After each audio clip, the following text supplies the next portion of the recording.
And now paraders are chanting, "We're coming for your children."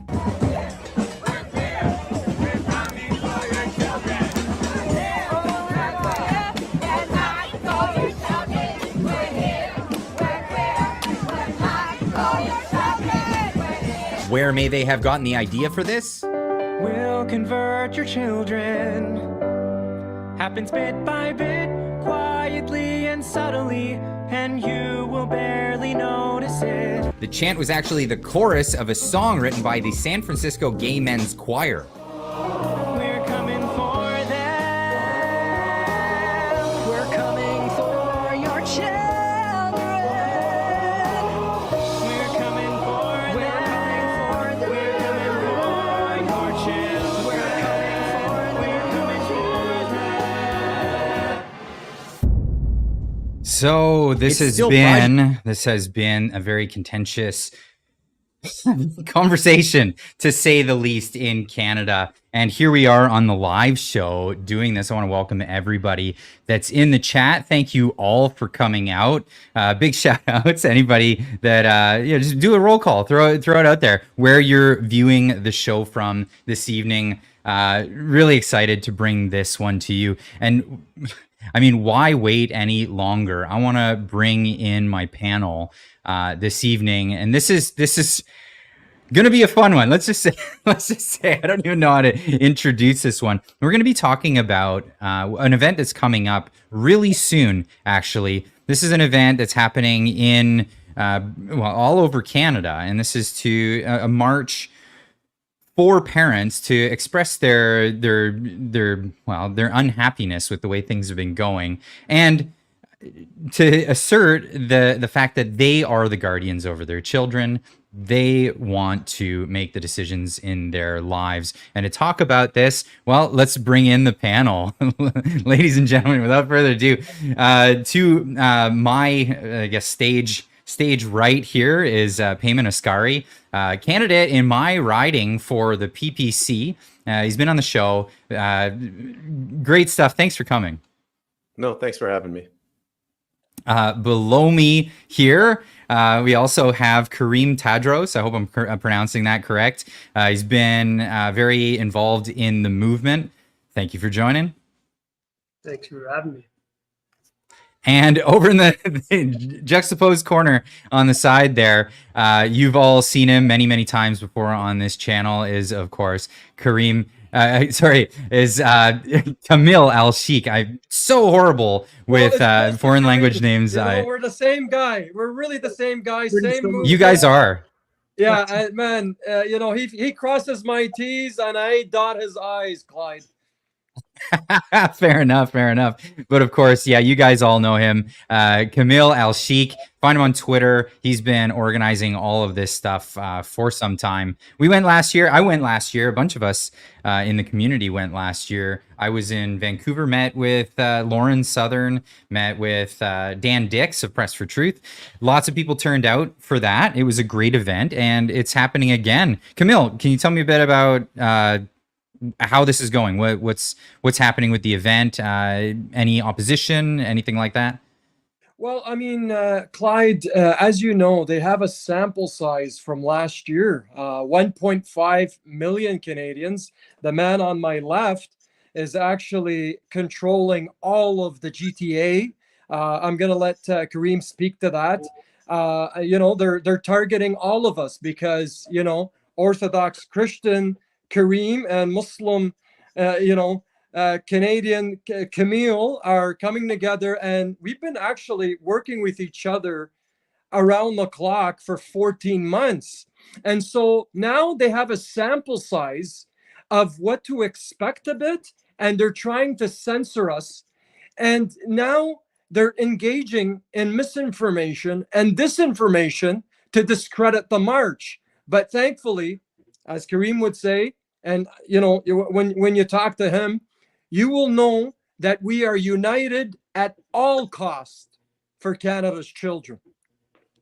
Now, Kareem, you're from Toronto, of all places, probably one of the most woke places in Canada. on paper anyway, or at least every politician would have you think so, or at least that's what the voting base is typically going towards, except in the last by-election that happened in Toronto.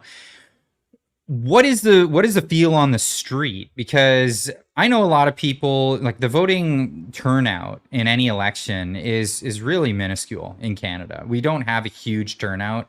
But when we do, they vote very, very much towards authoritarianism and controlling what you can do and say and whatever. And in this case, kids are the contention here. What's the feel on the street for all the things that you're working on and the support for it? Yeah, well, like we said, Toronto is an important battleground. It is a national issue, but Toronto's has always been a little bit on the woke end of things when it comes to these topics. I think we saw a recent upset with the Toronto by-elections recently, not really the result that was expected. What we accomplished last year was phenomenal. I mean, turnout was just enormous. There's so much support. You talk to any parents, at least any common sense parents know that their kids are not children of the state. You cannot expect parents to just be okay with the overreach that's happening in schools. So, what we did last year really inspired people. I think anyone who was on the fence and wasn't sure if they would come out, wasn't sure if this would really work, well, this year they're confident. They know that it happened. They know that we did something incredible. I think it's really the first time we've even united Christians, Muslims, Jews, people from every background together. So there's a lot of strength in that, and I think this year we're going to see those numbers again.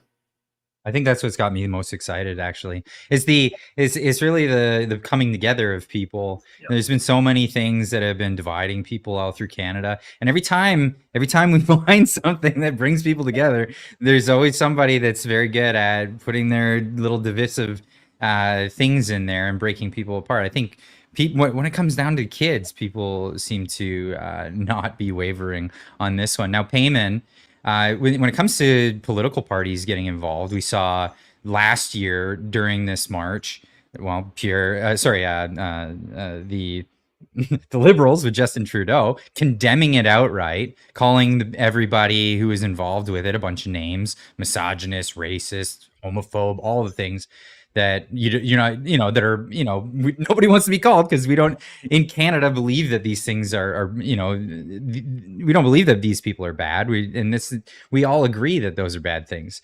But Jagmeet Singh as well, coming out, marching and staring at people and giving them jeers and all this stuff, as well as Pierre Poilievre staying largely silent until enough groundswell of pushback at him got him to come up and say something about it, but still remaining very on the fence about it. Now, the PPC took a different stance, and they seemed much more in support of this grassroots movement. Can you tell me about that? Yeah, so a lot of the PPC candidates volunteered for the Million March for Kids. Now, full disclosure, I did not volunteer, so I don't want to take credit for the great work these two gentlemen have done. But what they are doing is welcome to. I will, moving forward, I promise. Okay. What they have done is perfectly aligned with the PPC, the People's Party, and part of the new platform at the Revision Conference. Max actually just announced this. He wants to make it a part of the platform that anybody that transitions minors, he wants to add that to the criminal code, so make it a criminal prosecution, because it is in a way a form of child abuse. I mean, if you're if you're an adult and you want to do something to your body, more power to you. You want to amputate your leg, go for it. But, short of some cultural things like circumcision, removing a child's genitals before that child has, the right to drive, the right to go fight in a war, if they're not an adult, I don't think that's acceptable. Well, I would go even as far as to say that some of the procedures that are life altering, life changing, they're being sold as things that can be reversible, like some of these hormone therapies or puberty blockers, these kinds of things. Parents are told, and we saw this even with Elon Musk recently in an interview where he mentioned about his kid that they transitioned. And he said specifically that they call it dead naming when you call your kid of their old name. And he said the reason why is because that kid's dead. The kid that you had before is no longer there, and they've created this new thing. And he went along with it unwittingly because he was lied to. He was told that these are all reversible things, and it's benign. It's not going to be an issue if they decide to change their mind. It's not like getting a tattoo. It's not permanent, that kind of thing. And this is what he walked into, and it was a very emotional moment for him, because this is the point in time when this has become reality for people, and people are warning about this, and we're being censored off platforms. We're being told we can't say these things, that it's bigoted, and a whole litmus of things. Camille, you wanted to add to that? Well, I mean, I mentioned before in past podcast, Clyde, that we're nonpartisan, but we will acknowledge any political party or any politician that comes and sides with us. To add to Peyman, that will make Peyman very happy for his boss. I met Maxime Bernier again in Ottawa, and he brought his whole party with flags and supported us. And again, the Christian Heritage Party came in, but Maxime Bernier stood by parents. Jagmeet Singh was on the counter side. Again, I will extend my invitation. We are a nonpartisan movement. We acknowledge politicians when they do the right thing. Danielle Smith of Alberta, she's conservative. She's got a lot of wins. So we will tell it like it is, and it's up to Canadians to decide which party in the elections wins. But Canadians are watching. These are parents. A lot of PPC candidates are coming out to us, conservatives, and stuff like that. We're inviting everybody. And here's your chance. You want to go to an election? Are you a liberal, conservative, PPC, whatever you are? Canadians are watching, because we are the biggest platform movement in the country. It's Christians, Muslims, and all creeds together, Clyde. Well, I want to encourage more people, perhaps that are NDP, liberal, independents, all kinds, to just hear the point of view that's happening. I really believe that this is a nonpartisan thing. This is really about rights. This is about parental rights. And, perhaps you're all aboard. You're all aboard the trans thing. You're all aboard all of that stuff. And you want to introduce your children to that. Now, I guess that's your right. Your right to introduce your children. We're talking about people who are not parents of these children, who are doing this behind parents' backs, parents who do not want this taught to their children. They want to teach them these lessons in life at a different time or on their own time. And it's being thrust onto children. And not only that, it's happening in a way that's secret. These things are being held secret from parents. I know in Nova Scotia, or is it New Brunswick now, they passed a law last year just before the event, and largely because of the popularity of these events and people talking about it, where you're not allowed to secretly talk about things of a sexual nature with children under the age of, I believe it was 16 in New Brunswick, and that's groundbreaking. At the time, people were losing their mind, saying that this is like a human rights issue. And I'd like anyone to chime in. Like, where are the rights here? Are the rights in the hands of people who want to thrust something on kids, or is it the rights of the parents, or is it the rights of the kids are confused and they should have these things held in secret from their parents? Well, Clyde, even in the criminal code, there's regulation there, and you cannot be nude in front of children who are under the age of 16. And yet we saw this happening in the Pride Parade. There definitely is an overreach that's happening. And the crazy thing about it is that even members of the Pride community are joining these marches, and they're saying this is not what the Pride movement stands for. What's happening to children is unacceptable on every level. I don't know where we went from the point where parents were the primary decision makers to now this entitlement to our own kids. And that's the big statement that's being made. I think parents are standing together to say, you have to go through me to get to my child. No government body, these are not children of the state. And we need to reinforce that in education.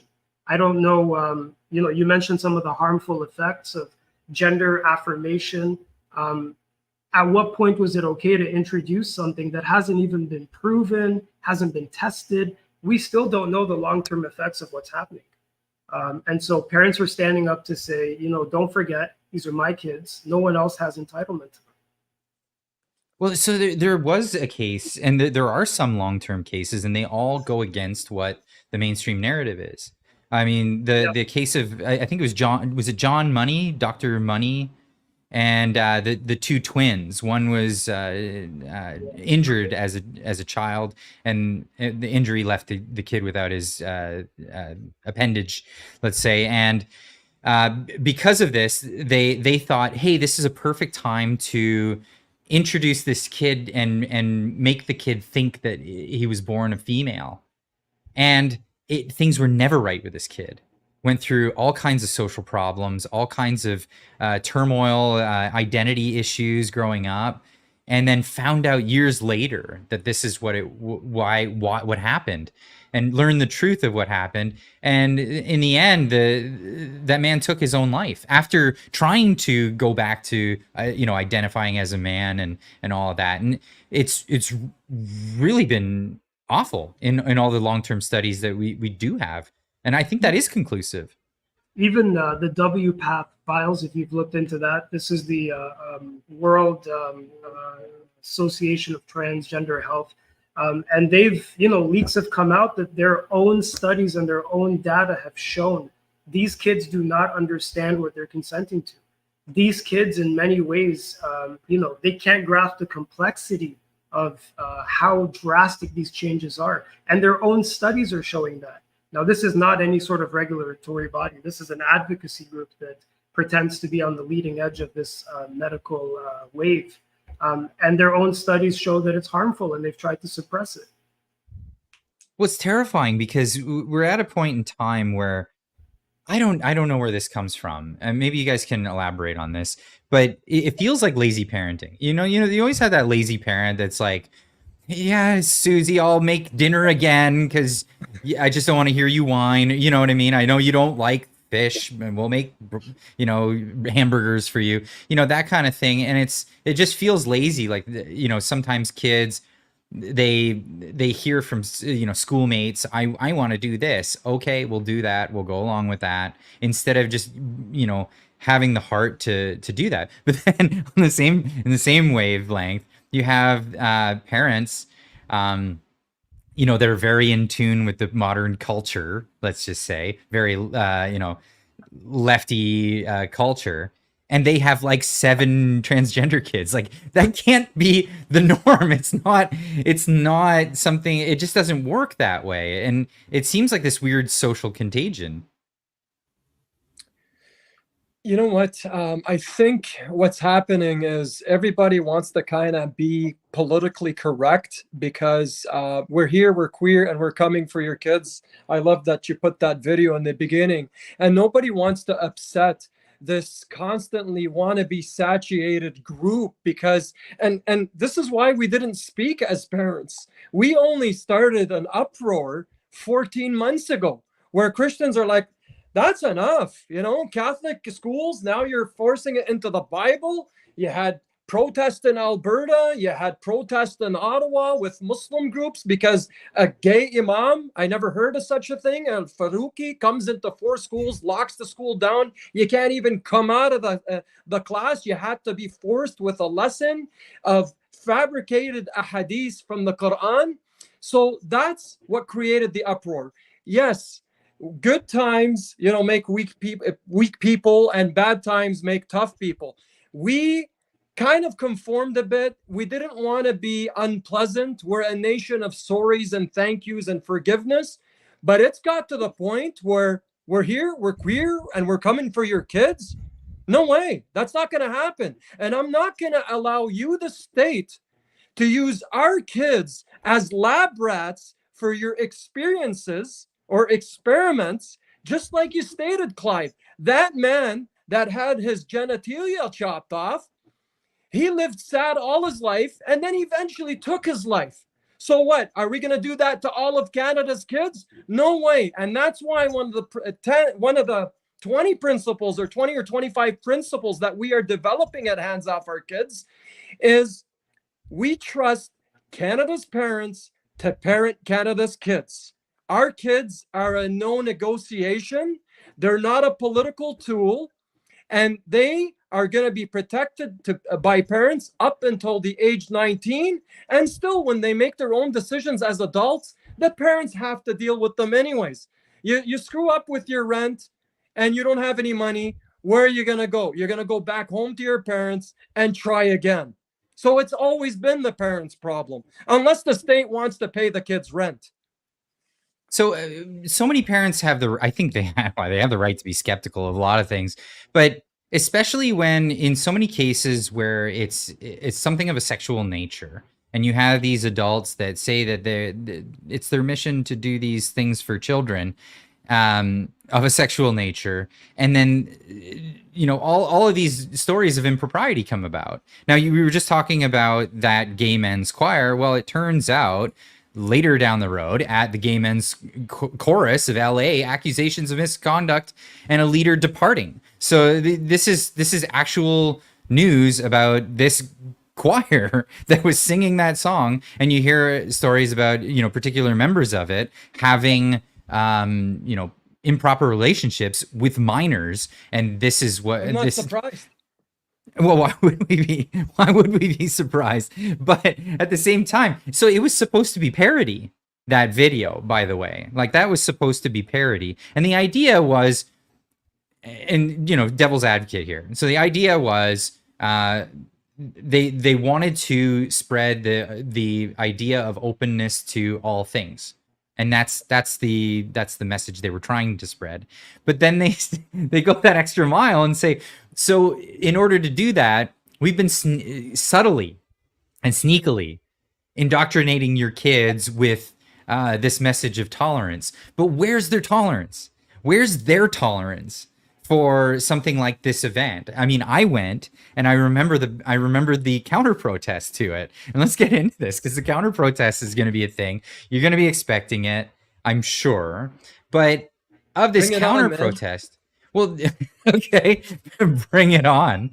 The counter protest, of course. When I was there, and I tried talking to some of them, a lot of them, they just don't want to speak. It's about their message, shoving it at you without engaging any sort of dialogue. But the ones that I did have dialogue with, they seemed very confused about what even they thought the other side was about, right? It's this idea, they think that, our side is trying to take rights away. Parents are there trying to take the rights away from people in the gay community. And I think it's like, okay, so Peyman, I want to ask you this because you're running for government, and this is about rights and where people stand with their rights. Now, I understand in Canada we celebrate the fact that we're a liberal democracy, and people of all walks and shapes and colors, creeds, all of that stuff, they're free to be them. As grown adults, they can engage in whatever consensual behavior they want with any other consensual adults. I'm sure that's correct. You'd agree with that. Now, what is it? I'm guessing perhaps you've looked into this a bit, but what is it that people think their rights are being challenged at this point? So my answer is going to be a little bit of a boring answer, but my theory is that all of these issues, and then in this case, it would be transgenderism in the schools, they're sort of a consequence of a bigger problem. So when you're talking about rights, what are the rights taking away? The rights that we're taking away are the rights that the courts illegally, unconstitutionally, unethically just created out of thin air. And if you talk to legal scholars, much more well-versed than me, they'll point to 1982 in the charter. So they created this charter, and the judges, they basically turned into executive legislators that are legislating from the bench. So the way this works is they come and they create something called, in this case, transgender rights, and they gift those rights to these activists. And now, big bad Peyman comes and tries to take away their rights. Well, those aren't right. Like, the rights are written in the charter. You have mobility rights. You have, I don't know, security of the person. It's not in the charter, but you have property rights. You have parental rights. It's expressed all over the charter, but they're in there somewhere. But everything's been turned kind of upside down. And I'll land my plane. But I also think another core problem that we're having is the breakup of the family. So when family law changes and you have no fault divorces, that's like encouraging divorce. And when you encourage divorce, you beat up the husband, and you don't have as strong a parent, a father figure, which is what you really need to push back on this stuff. And I'll land it there. Well, I couldn't agree more with that. Absolutely. We need more fathers. We need more dads. Of course, we need more moms. And this is you don't have one without the other. It's a family. We need a whole family unit. And I think that's really important. I've always felt that way for my kids.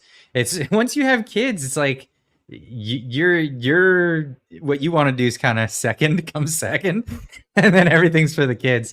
And I hope people look at things that way. But when it comes to their rights, like, a lot of people they're literally saying, you're trying to kill trans people. You're trying to take away their rights. They're making them non-people. Now, this is confusing to me, because nobody's trying to take away their right to be themselves, act out their fantasies in whatever way that they want to act out their lives, whatever they want to do. It seems like what you're describing is more impositions.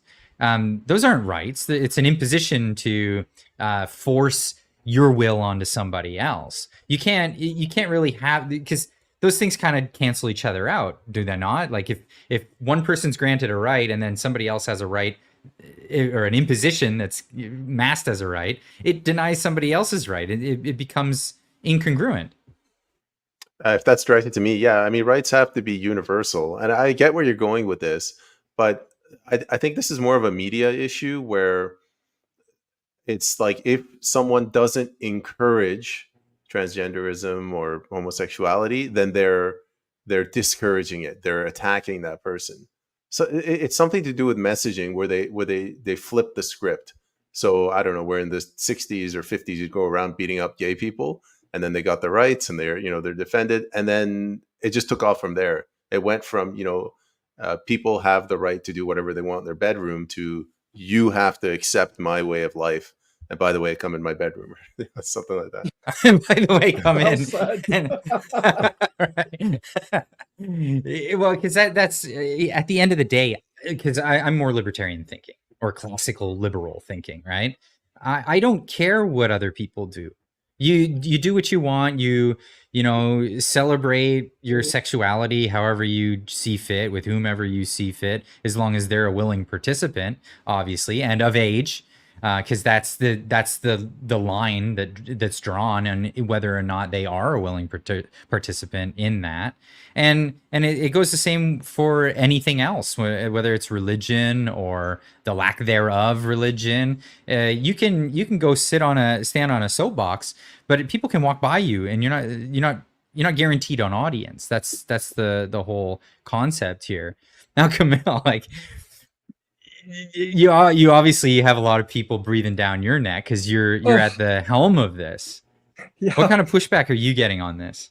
Do you have 3 hours to talk about that, Clyde? Yeah, right.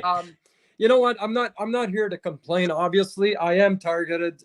They've targeted me in all kinds of ways, and I'm sure Kareem is getting that kind of love too. But so these guys want to shame you into silence. Now, we did the 1 million people march. They're like, yeah, is this guy really serious? He's going to get 500 guys. Well, ask Kareem what they had in Toronto. Ask, everybody else. Ask the nation what we got. If you calculate it all, 1.5 million. They're like, so that a few days right after that march, they called in to our head office and they said, Camille issued a threat. If you dare to counter us, we will consider every one of your activities a counter. And I talked about this on your last show. where we're planning to do Trans Remembrance Day. So I wrote the idea down. Thank you very much. That's for a future counter, but you're okay this year, right? So, and then we came up with a campaign called My Child June. We demolished the whole campaign of Pride June. They are upset. On June the 3rd, 50% of parents on average from coast to coast boycotted the Pride flag, and we asked for a Canadian flag. That means also some schools in Ottawa and in Toronto. Kareem will tell you about some of the intelligence there. We had a school have a 90% boycott in Michel Jean, a school that has 723 students. 591 boycotted that day. The teacher that tried to shame the parents and tried to get them to sign a legal document that was very woke. That's one of the teachers with the pink hair and blue and all that kind of stuff. That you just described so many people. Sorry. You described a lot of them. A little controversial, a little bit of WWE, Clyde. Okay. Well, isn't it like nature? The animals that have bright colors, they do that to they're pretty signify that they're poisonous. Stay away from them. Everything else, we're a little bit of lion parents. We got some mama bears with us. We're a little bit loud. I mean, and so she tried to set parents up. And parents said, we're not signing your little waiver, lady. So they said, Camille, we need you to come to the school. So I come to the school, talk to the principal. The principal's like, who's this guy? She Googled me. And then she finds out she's in the UK and in the US. Her pictures are there with me talking to her. And then she found out the hard way, baptism by fire, that we're going to also hold you accountable after the Million People March. And we're going to make sure we visit the schools. And so that teacher got fired this year. She also resigned from the board. That's what parents are committed in doing. And if you talk to Kareem about what he did in Durham, well, he kind of did. He sent in a plethora of protests in his teams in the GTA. Kareem can speak to that. Yeah, we, marching is great for marching and for spreading awareness, but what actions parents take on the ground, the real battles are won and lost in the school boards and in the schools themselves. This is where policies are being made. This is where they're voting on motions. The school boards are open for the public to attend, but historically, the seats are empty. Boy. They're having those meetings with no parents in attendance. We've just kind of assumed that they're doing what's best for our kids and taking our eyes off of everything. But when you come back, we find that they're passing LGBTQ action plans that are dedicated to promoting and hiring LGBTQ teachers, as opposed to, teachers based on their credibility or worthiness or effectiveness or whatever. There's real bias in putting a spin on education. We can walk into school boards, we can show them that we are present, we can attend, we can delegate, we can speak to the board when they're passing controversial motions. Even the Catholic District School Board in the Dufferin-Peel region here in the GTA tried to pass a motion to raise pride flags on all the Catholic schools. And it's only because we came in with an army of parents that we were able to stop that motion. And we only had, by the way, like 36 hours. Kareem's teams, the guy, I don't think he's, Kareem, I think you got like 1 or 2 hours of sleep that day. Me and you had pots of coffee and everybody around, and we had to like mobilize, and we sent a plethora of angry parents crashing the board. They had to actually close the curtain. They got overwhelmed. Holy smokes, where are these people coming from?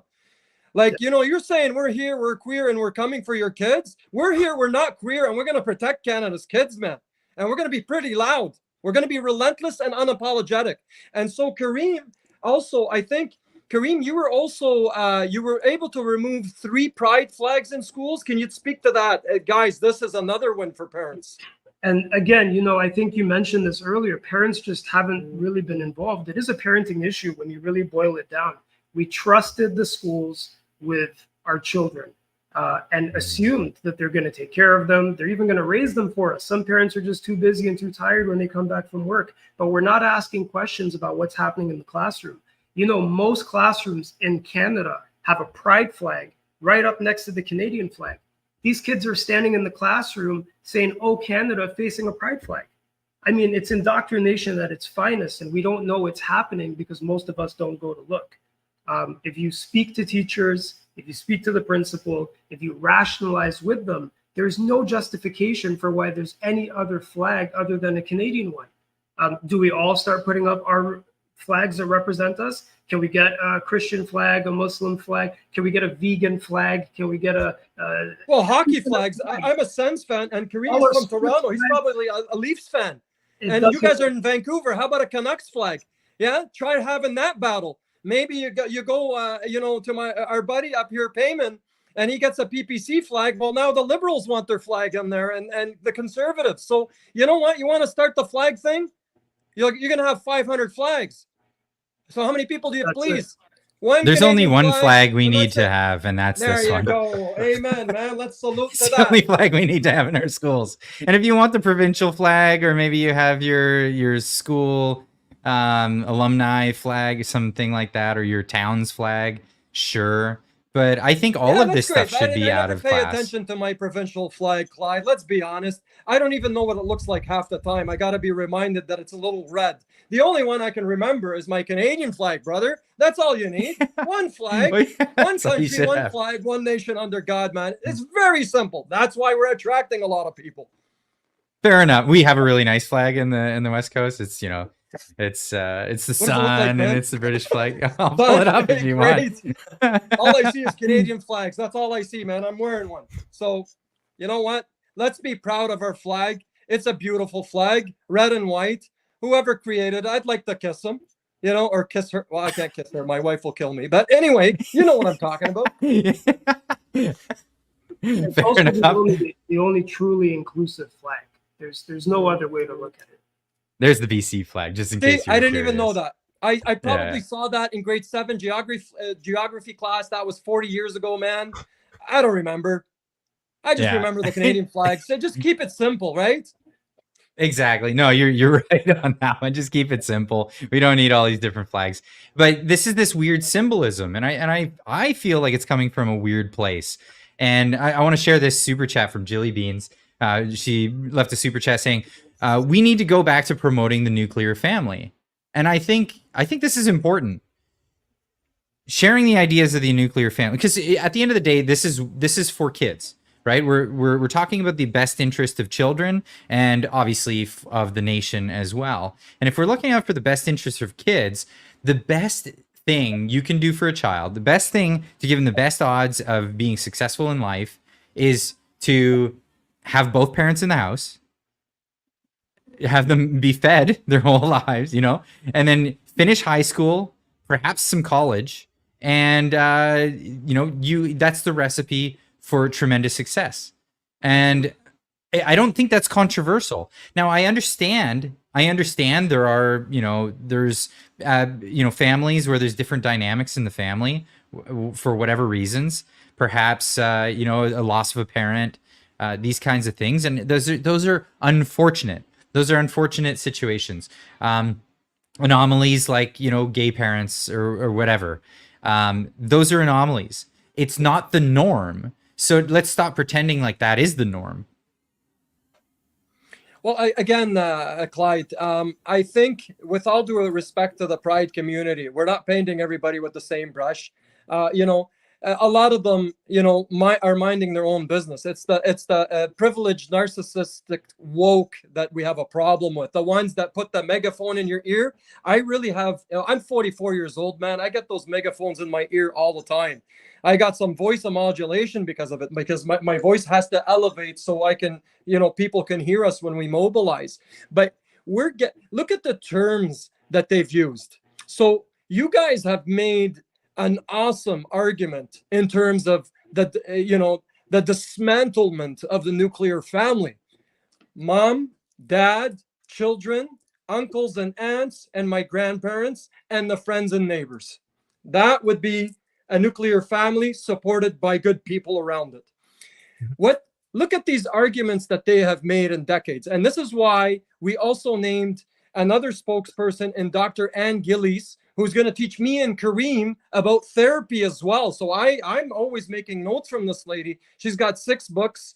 written, you want to have her on your show. So we're building a therapy wing for trauma. And I'm learning so much from this lady. So we're taking the science, integrating it with protecting the clergy and social issues to help Canadian parents with this trauma. But look at what they've done. What are you referring to as the trauma specifically?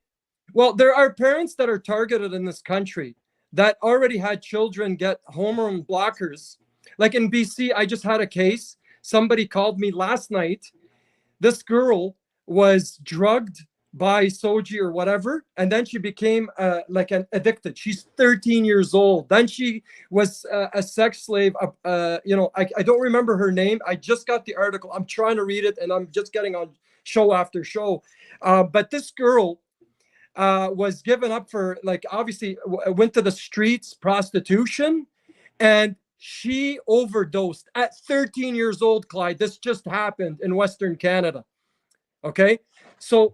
And then there's parts of the country where I got a Syrian Canadian mom, just a new immigrant that was here for 5 years. She drove from Toronto and came to me, and she said, my 6-year-old nephew, sorry, it was an aunt, not a mom, got sexually harassed by a drag queen in Toronto, and I don't know what to do. The kid is traumatized. So we have some healing to do. And we're building our therapy wing championed by Dr. Ann Gillies. You need to have her on your show, Clyde. 6 books she's wrote about this, but she's wrote about gay theory and sorry, a queer theory or whatever it's called.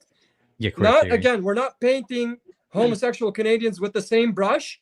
How they homosexualized our terms and our culture, how they made us feel guilty, like men are from Venus, women are from Mars because they want that tension. No, we're both from planet Earth. Like, we are pregnant. No, Kareem is not pregnant. He has a child. He's a father. You're not pregnant. You had 2 children. I got 3. I don't know how many children Peyman has. Maybe he doesn't. Okay. But they're saying we are pregnant. No, we're not. We are expecting. She is pregnant. So they're even playing with our terminology as affirmations, as Kareem was mentioning in the pride flag in the school. You're looking at that. You're subconsciously being programmed, my brother.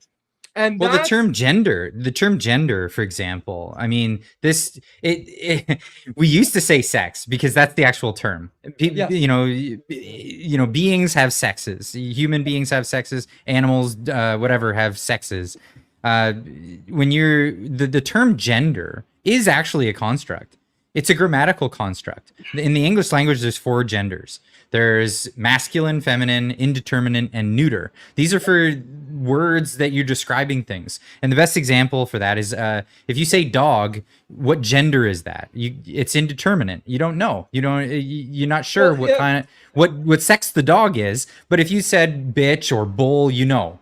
And those are gendered terms. And this is the big confusion that people have. They use gender interchangeably with and use it as sex, and it's not the same word. It doesn't mean the same thing. And in fact, also the pronouns completely throw it off and confuse people too. So keep up with that.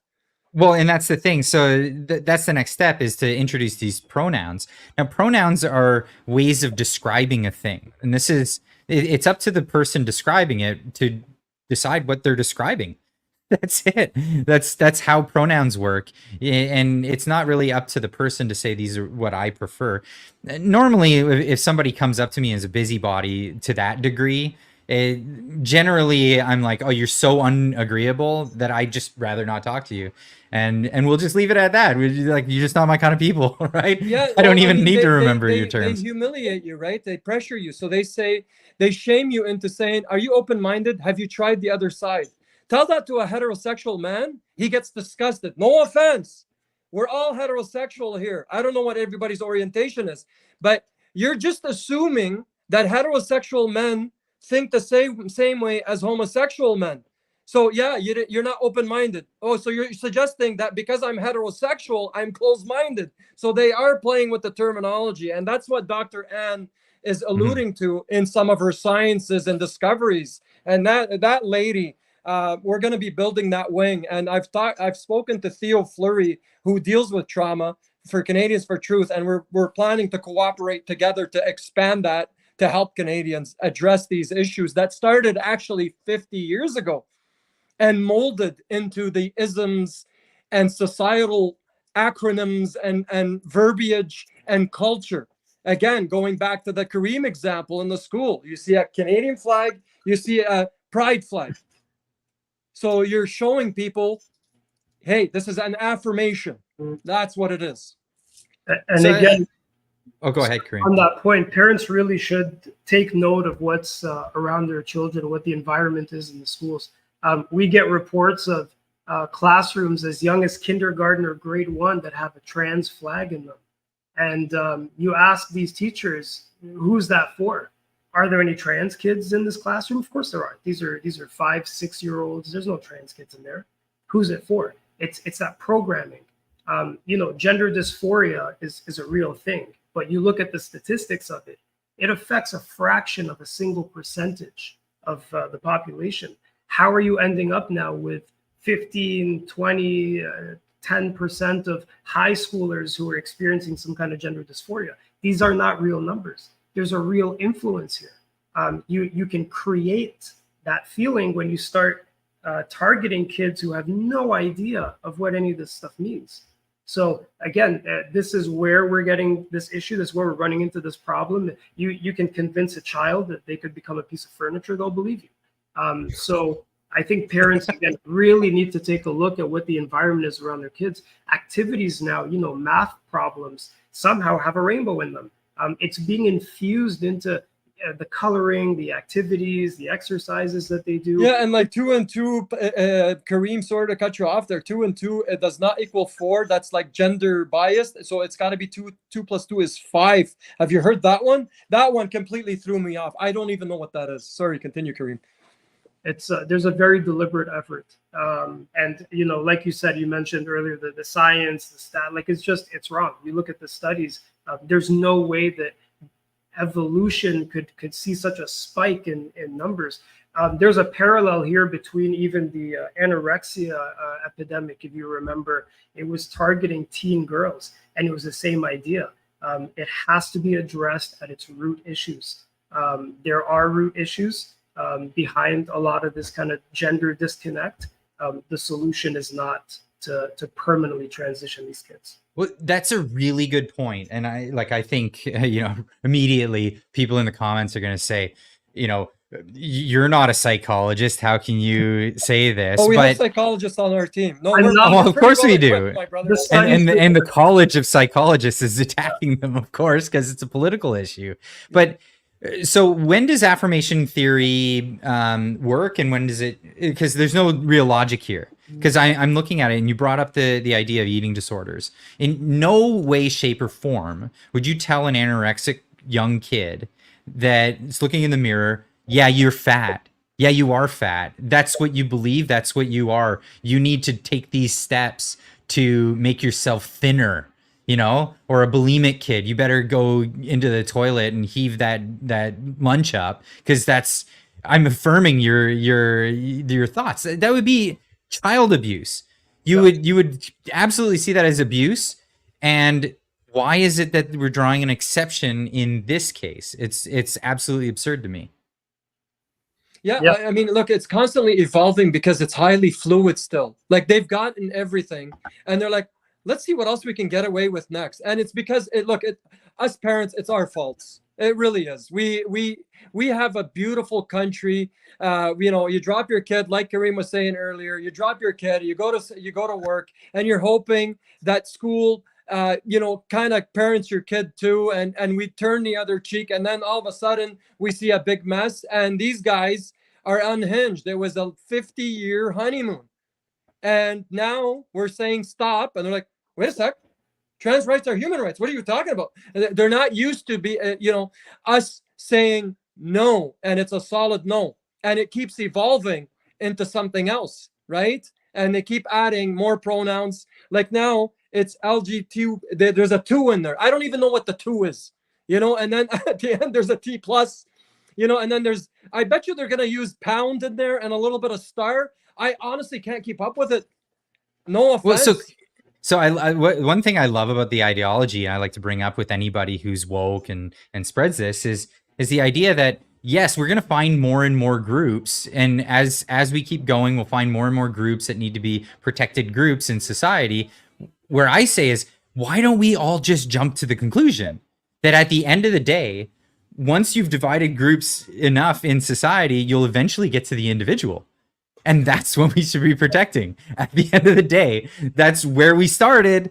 This is where this ideology is going, and we should just reach its inevitability, unless it's specifically to gain some sort of advantage. And that's the whole point of it, is to garner some sort of advantage over people. Now, Peyman, I want to ask you, because you're part of the PPC. Now, the PPC is running for federal government. Is there provincial stuff going on with the PPC?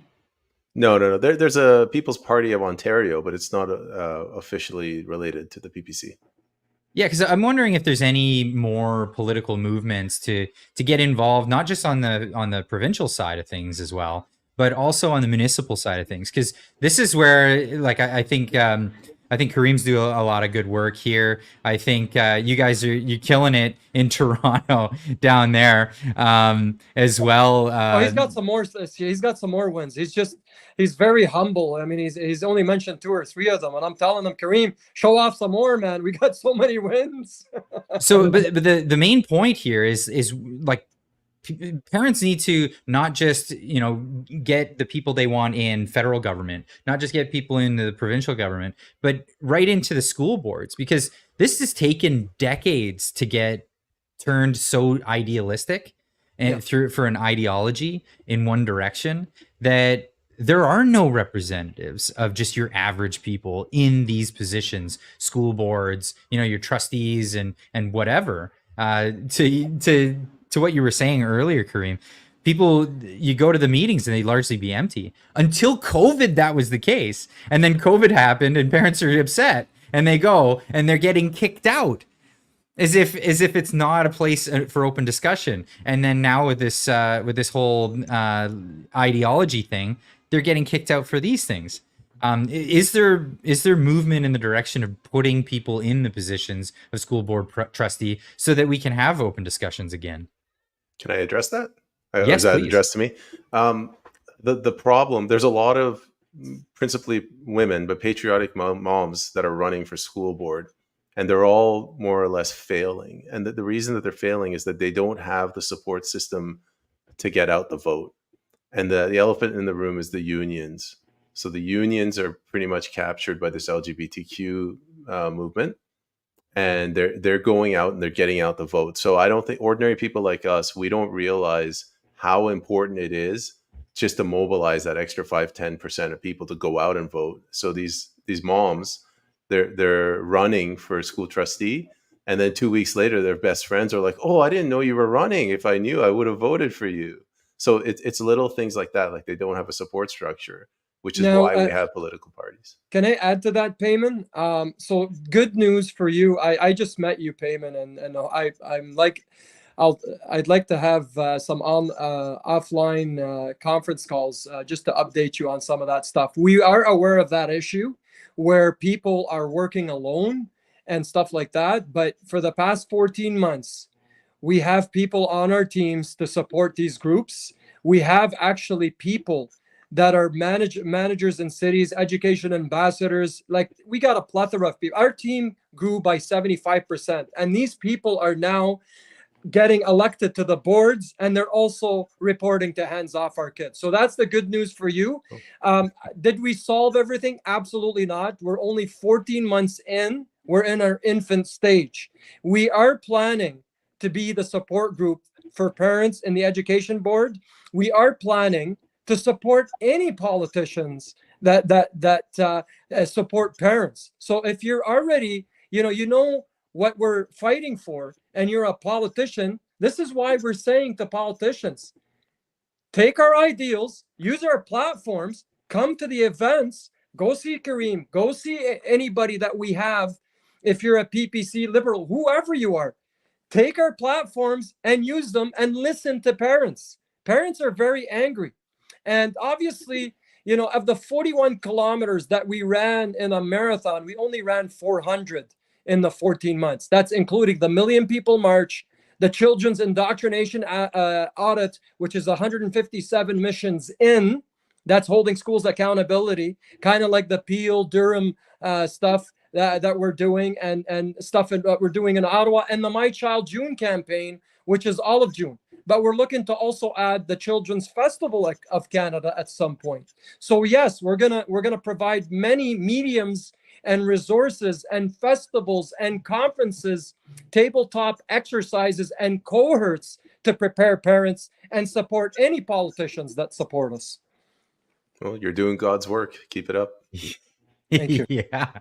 So Peyman, what is one of the best ways to encourage people who are on the left, maybe are part of the LGBT community, and they're just being inundated with all the propaganda, right? They don't see it. Maybe they don't see it from our perspective, but they're receptive.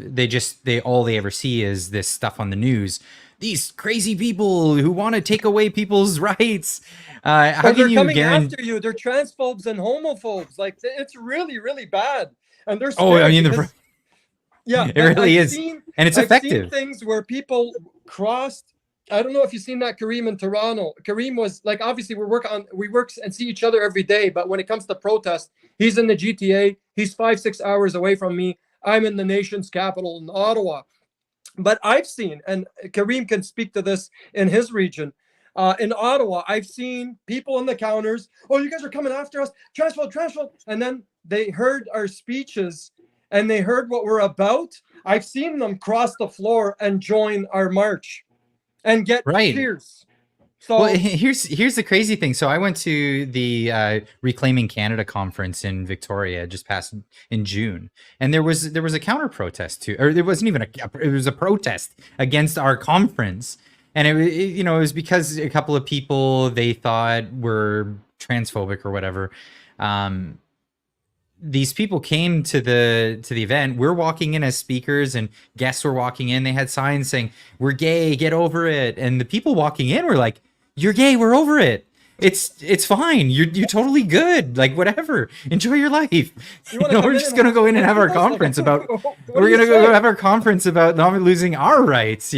Okay. But so, Peyman, how as like from the position of politician, do you guarantee to all these people that, again, have been eating, drinking the Kool-Aid, getting the propaganda, have some sort of vestige of a guarantee their rights aren't at risk at all?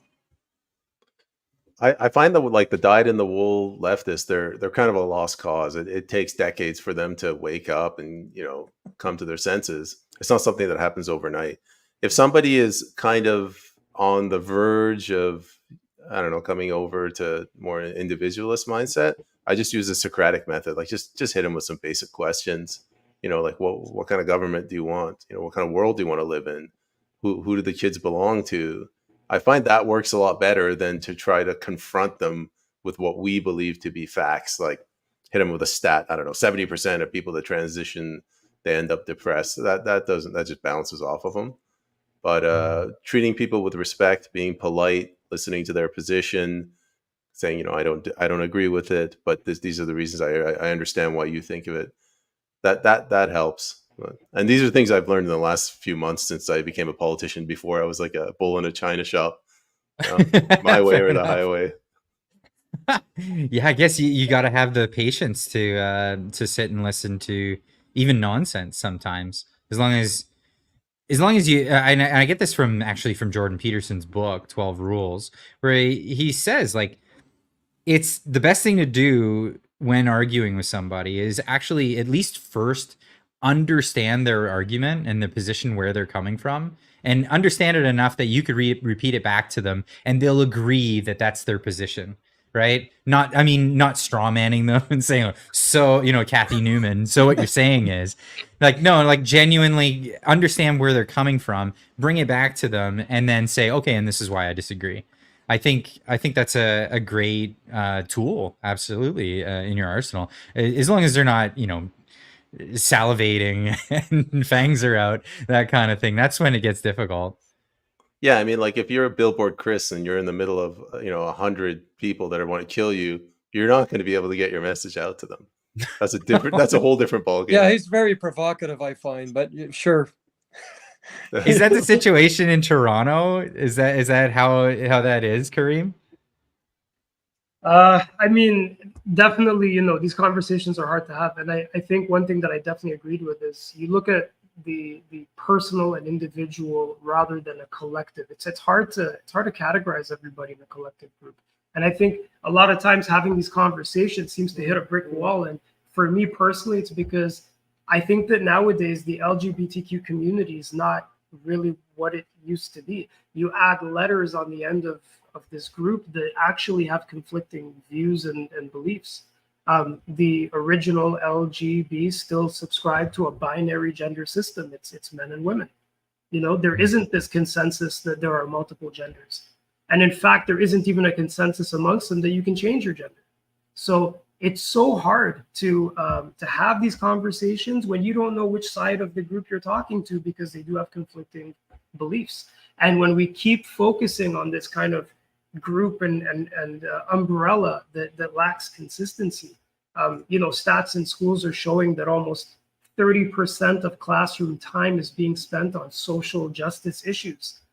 So it really just amplifies that confusion, and there's no real basis to what this community stands for these days. It's very divided, so it's hard to have those conversations. They do become confrontational. It's a very defensive point of view, and it's, again, how do you explain to somebody without offending them when they could be on any side of the extreme of this divided community?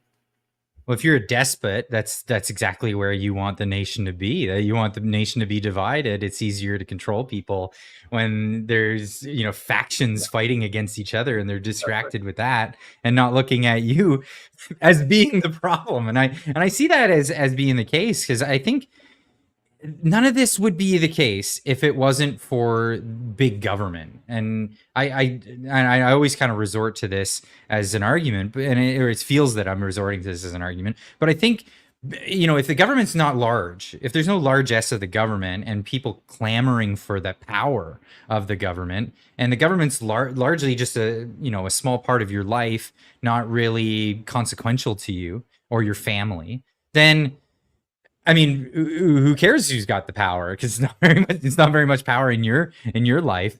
But at the end of the day, if the government's so large and it can wield this power around, everybody's clamoring for it, because oh no, that other group, if they get power, they're going to take away all my rights, and vice versa. The other group's going to say, oh, they're going to take away all my rights. So I think the government should just never have the ability to take away people's rights. I think the whole concept of having inalienable rights is the right step in the right direction, and those are all the rights. And these are again where I get into the conflicting rights, when people think that indoctrinating children is their right, but then your right to praise your God in whatever way you see fit is also your right. Now, how can you have both those rights at the same time? They're just incongruent. Somebody's got the right to impose on you, and you have the right to not be imposed on. That doesn't work out. And this is what needs to be worked out. And it's weird that it doesn't come down to first principles in us discussing how that's become the issue. You know what I mean? It's really tough. I want to get to a couple of these super chats real quick before we move on. G Meister with $10 says, teachers are hired to teach a specific course, not their ideals. They should be fired and investigated for child abuse, especially if they have kids at home. And that's try that with the unions. We're in the process of doing that. We got a lot of teachers fired. Kareem has got a couple under his belt too. So I can speak to this. It's an excellent point, because one thing that we really need to look at very closely is that teachers are not qualified to be therapists or psychologists. They lack the fundamental accreditation to be able to speak to somebody about issues of identity and self. And so this free reign for teachers to talk to children about something that's potentially dangerous, I think we're going to see this open up to a lot of lawsuits all across the country. In fact, the education system has done a disservice to their faculty by allowing them to expose themselves that way. They simply do not have the training to speak on these topics to children. Yeah, I agree with you there. And the colleges, I mean, we really need to sort out what we're doing with like the College of Psychologists. I mean, they're going after Jordan Peterson for political speech. We're really in a tough spot here in Canada. Jilly Beans for $10 says the people of the transgender movement, not gender dysphoric, as in like differentiating the transgender movement from people who actually have clinical issues, are the people that have been traumatized. They feel they're in the wrong body because of sexual abuse. These people need help too. I agree with that. I think Yeah, the more therapy, genuine therapy, the better, instead of like appeasement. Well, I mean, appeasement again, is never going to work. So that does affirm, Clyde, how parents need to get involved. I mean, if you're going to need help, this person's saying that people of the trans community, well, there is a parent there, and we know for a fact nobody's going to love you more than your mother and dad and then your aunts and uncles. Okay. So I'm sure if they see a lingering issue, Clyde, they're going to go and see a therapist, maybe see a pastor if you're Christian, or a sheikh if you're Muslim. Maybe take that person out for a vacation, try to discern it. Parents are the best mentors.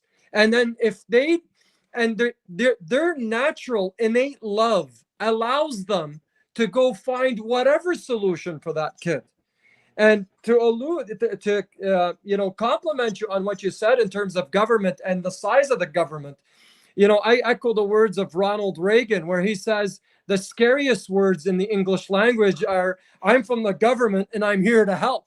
Right? So, I mean, again, we're going back to our first principles. We trust Canada's parents to parent Canada's kids. Now, a parent, again, there's children's aid in certain situations. If your parent is an alcoholic, he's beating your mother, that's when your grandparents get in. That's when the neighbors get in. We're a compassionate society.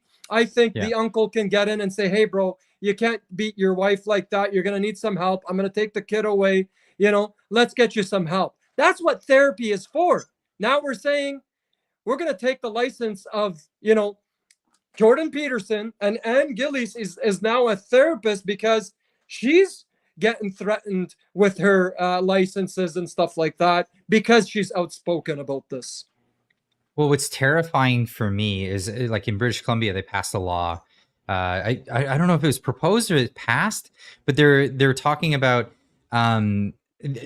redefining, because they made it illegal to quote unquote conversion therapy. So conversion therapy is the old, pray the gay away thing. You convert someone who's gay into straight, against their will, I guess, as it was before.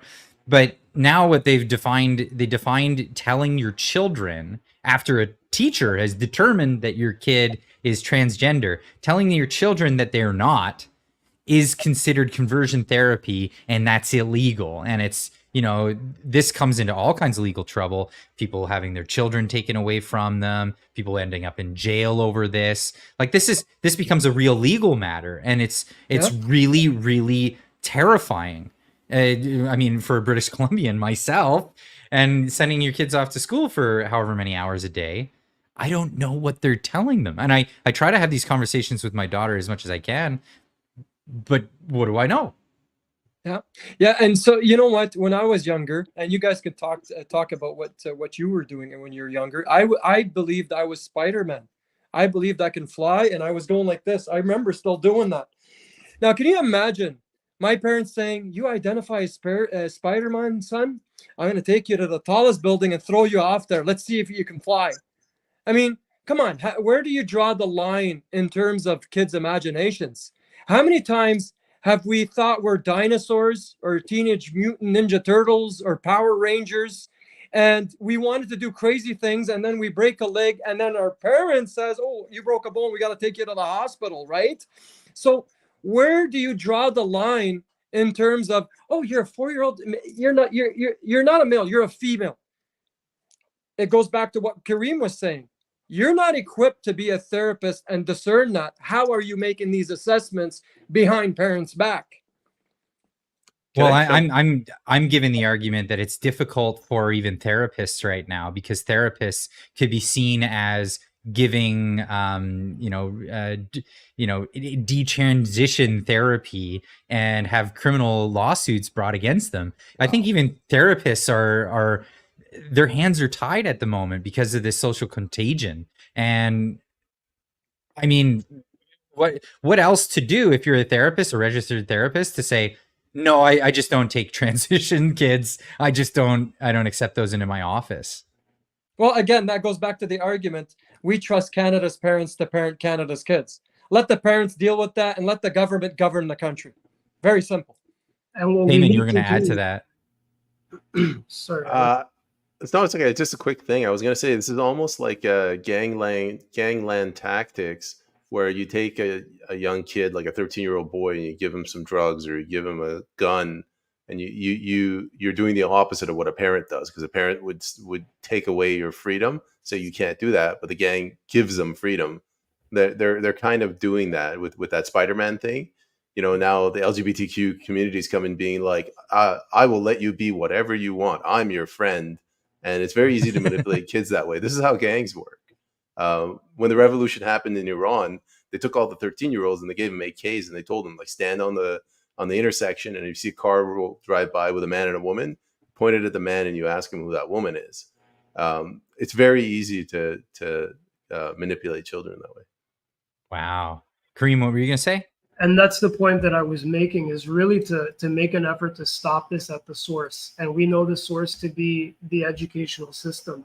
What we've uncovered in the last year, like Camille was saying, we've built an education wing where we're actually hearing from teachers, principals, ex-school board trustees, people in the school system who are coming out anonymously to tell us just how broken the system is and just how far teachers can go to manipulate children. I can honestly tell you from what we've learned is that there is a very strong effort to hide this from parents. They are speaking to kids in classrooms saying, this classroom is a safe space for you to convert, to come out, to transition, to change your name, to do any of this, but don't mention it to your parents because they might react in a very negative way. But here you're amongst friends and you're in a safe space. So there's a very, very serious issue happening at the school level, and that's where it has to stop. We know from these, called whistleblowers, that there's something fishy going on in schools, and it's about to get exposed. You're going to see more of this. You're going to see legal issues coming forward. You're going to see a lot of reform in the schools just by pointing out what's happening there that parents aren't aware of. Well, that's what's freaked out. Like I was just searching for it. I probably won't be able to find it, but the New Brunswick the government had passed that new law to say that teachers can't keep secrets from their kids. And then on social media, immediately there was all these teachers that go on TikTok and they just say it out loud for everybody to see. It's unbelievable. They're the hubris. But one girl, she was crying. She was saying, I'm going to have to switch provinces because I'm not going to out kids to their parents, she said. And she's obviously got, her hair's all done up like a heroin addict. And, like these aren't people who should be around kids, period. Like there should be a psych evaluation before you get your teaching license. Like this should really be a thing. It's crazy. And that's what she was saying. She wanted to switch provinces because she wants to be able to indoctrinate children this much. It's just mind-blowing to me. Yeah, I mean, those are some of the issues we face. There was something that's really disheartening today. I had a conference call 2 days in a row with a criminal lawyer that's tackling Bill C-293. I think, Kareem, she's also reached out to you, Lisa Miron. Yeah. And she's asking for the 17th. She wants Queen's Park protest and Ottawa protest. And I said, I wish you came to me earlier, but you're more than welcome to come to Ottawa and speak to the crowd about it on the 20th. The bill's going to get a second reading. And that bill gives government supreme power through the military to force down laws. So whether it's COVID shutdowns or sexual indoctrination, this bill is getting a second reading. And I'm still trying to understand it. And she is a supporter of the Million People March. I've had several conference calls with her and her team. And we're trying to escalate it because we have the biggest platform in the country. And I said, you're welcome to come to Ottawa, or if you want to stay in Toronto, you go protest with Kareem and he'll give you the microphone to speak about this. And I'm sure she talked to you, Kareem, about that. But I want her to come to Ottawa because Parliament opens on the 16th. The protest is on the 17th. Rolling Thunder is coming on the Monday on the 16th because they want to come and protest with us on the Friday on the 20th. And I want her to look the government and Parliament in the face, because I had fun with Jagmeet Singh and your boss, Maxime Bernier, and the Christian Heritage Party leader, Rod. Justin Trudeau bashed us in 20 minutes tweeting, but they were looking in their curtains and we were coming to the offices. So yes, come to your nation's capital, ground zero. I'll give you the microphone, say whatever you like about that bill. We'll escalate it. Or if you want to go to Toronto, you can go talk to Kareem. That's amazing. That is amazing. I'm going to get to another couple of these super chats here. G Meister for $5 says, I want to transition back to the 90s. Where do I sign up? That'd be great. Of course. We can go back to the 90s where everything seemed like it was on the right track. And I don't know what happened. Something got derailed in there. Jilly Beans for $2 says, we need to stop putting people in boxes with labels. I absolutely agree with that. Again, the individual. Power to the individual. Everybody should be practicing that. Utaka, member for 8 months, says the tyrants are trying to make people identify with the mental construct of gender.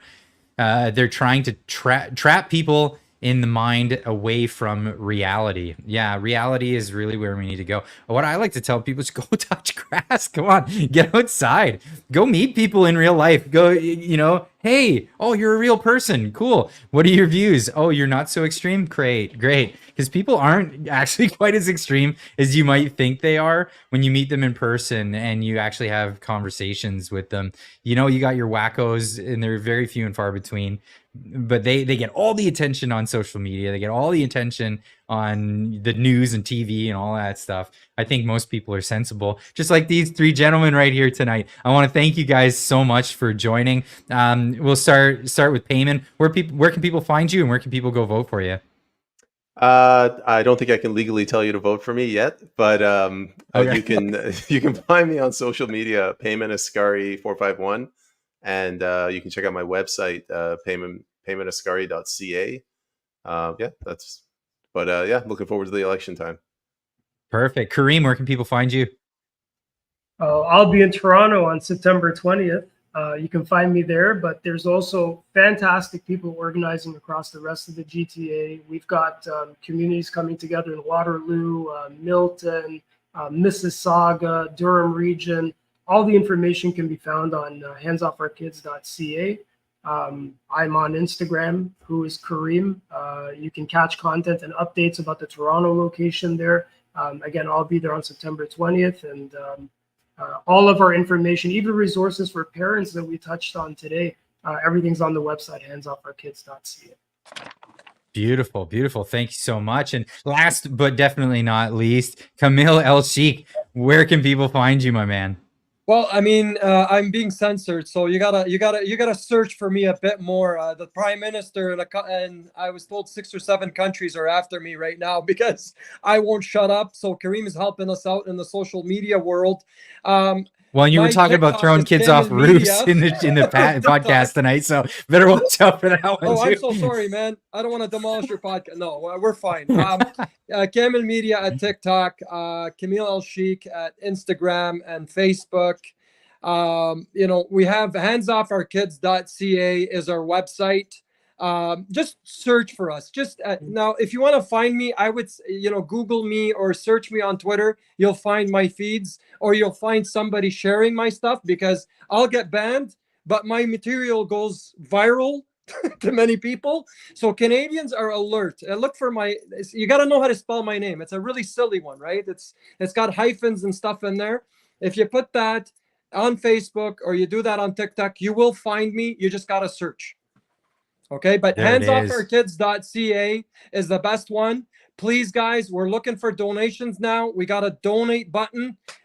Everybody that's working, including Kareem and anybody on our team, have been working out of pocket for 14 months because we love our nation, time, energy, and money, and we are being harassed. But now we're looking for the nation to press that donate button. I just got told by the IT team that we are taking credit cards now, American Express, and stuff like that. So we'll take donations either way, cash, checks, you name it. Just see us. Hands Off Our Kids is the name. Put that on the draft check. Give it to any one of our members. They'll mail it to Ottawa, and then we'll put it in our finance wing and get it started. And we want to fund all our departments. That's what we're looking to do now. Welcome to the 21st century, Camille. Credit cards and everything. Holy cow, you guys are American sophisticated. Express too. Yeah, that's the hard and we one. have revolving payments. You can also do up to $2,000, but we also have revolving payments as well. We're planning to do some conferences where Kareem can join me in Ottawa. We do one big event where I'm going to get my business network and everybody's business network to get them to donate big. I already have some big promises. Now I got to go and collect.